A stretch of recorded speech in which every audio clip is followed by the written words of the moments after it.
आता बघणार आहोत टॉप 9 आणखी काही महत्त्वाच्या राजकीय बातम्या।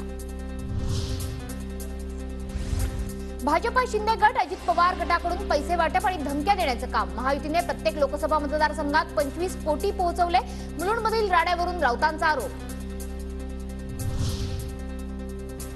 नरेंद्र मोदींच्या रोड शोसाठी भाजप नव्हे तर मुंबई महापालिकेकडून खर्च।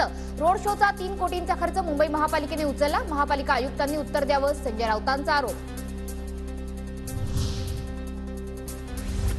मोदी खोटेपणाचा मोठा साप, सर्वांना दंश करतोय। शिवसेना तोडून बाळासाहेबांसमोर नतमस्तक होण्याचं मोदींचं ढोंग। संजय राऊतांचा मोदींवर निशाणा।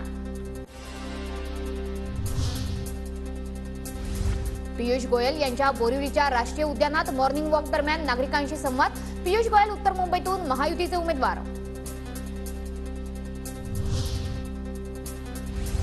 विरोधकांकडे कोणतेही मुद्दे उरले नाहीत, संविधान कुणीही बदलू शकत नाही। नरेंद्र मोदीच फक्त संविधान सुरक्षित ठेवू शकतात, पियुष गोयल यांची प्रतिक्रिया।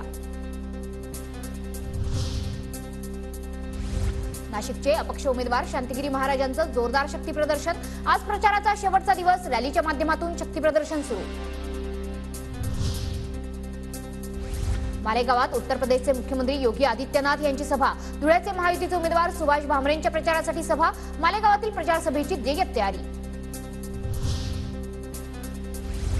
नाशिकमध्ये लोकसभा निवडणुकीची तयारी अंतिम टप्प्यात। गैरप्रकार रोखण्यासाठी 44 भरारी पथकं तैनात। आज प्रचाराच्या तोफा थंडावणार।